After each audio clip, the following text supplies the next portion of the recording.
Welcome to a Splatoon 2 news roundup video on the channel, and I do have a lot of stuff to talk about in this video. Unfortunately, I didn't have the time last week to make this video, but the 4.1 update, it did go live around about a week ago now. Actually, it is a week ago already since we did get the 4.1 update. And it did make some smaller changes to the game, and I will be going through what changes it made. I will leave a link to the patch notes, by the way. I will not be talking about the patch notes, but I will leave a link to the 4.1 update notes in the description. So pretty much Skip Hop Pavilion went live, and there is an Easter egg to the origins of the Splatoon franchise.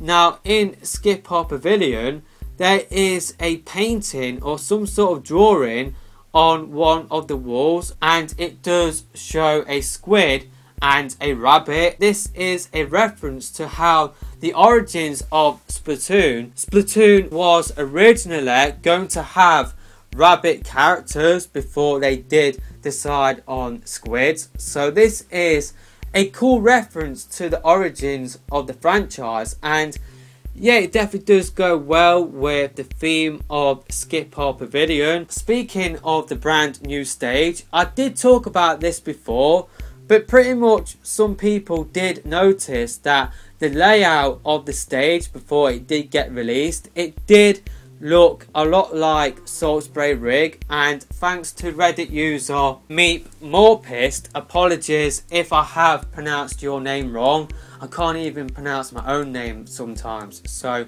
I'm absolutely terrible at pronouncing names, so I must apologise about that. But Meep More Pissed, they have done a comparison of the layout of Skip Hop Pavilion and Salt Spray Rig, and yeah, it definitely does seem like Salt Spray Rig has come back in the shape of Skip Hop Pavilion. So yeah, I guess they have made this layout a little bit more balanced than Salt Spray Rig. Salt Spray Rig, you had one side that would always have an advantage over the other side. So with this stage, I kind of feel like it is more of a balanced version of Salt Spray Rig, but thanks to Meep More Pissed, it sort of does confirm that this is sort of like Salt Spray Rig 2.0. Splatnet has been updated. There is a new Salmon Run section where you can see whether Salmon Run is actually live in the game. You can see upcoming rotations, which I really should have taken advantage of that, just because I forgot it was an all Grisco weapon weekend. So yeah, I missed out on that. And also, now you can now see your previous 50 runs. Yeah, I really do like that feature. But also what is really important is that now you can report any Salmon Run player that is maybe trying to get off the map, that is just basically trolling. I had that a few months ago. I really could have done with that when I did come up against that person or come up with that person. So yeah, that is a nice feature, how we have a Salmon Run section with Splatnet. I am really surprised that it has taken Nintendo this long for them to give Salmon Run its own section.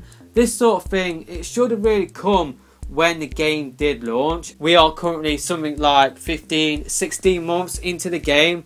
I am really surprised that we haven't got this update sooner. But this Salmon Run section, it does mean that the shop section has been moved to another page. Now, last week I did say in a video that exclusive Switch Online membership gear has been sent out to people that did buy a 12-month Switch Online membership.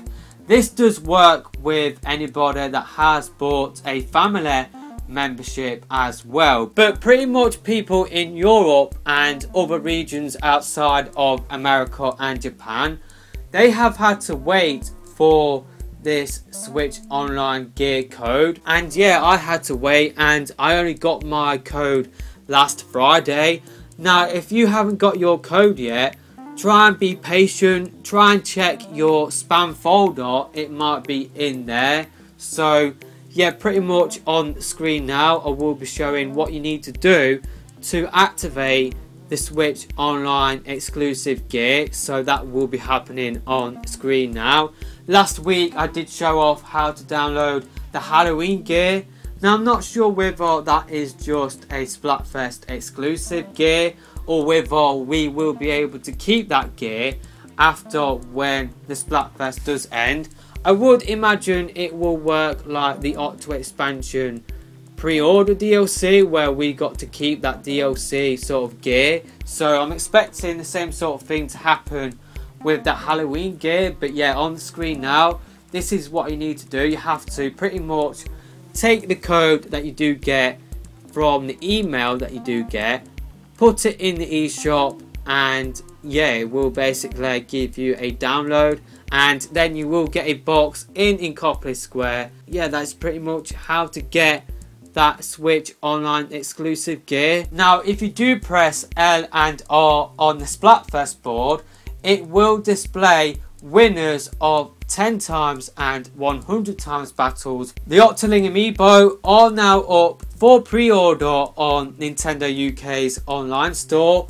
Make sure you get a pre-order in if you want to get those Octoling amiibo. I'm sure they will be quite hard to get hold of. The latest Bandai figurines are now out, and these figurines come with new hairstyles and customizable parts. I do believe these figurines are only Japanese exclusive, but if there is a link to them on Play Asia, then I will leave a link to them in the description for you to check out. The final topic for this video is that a new Switch protector will be coming out in December.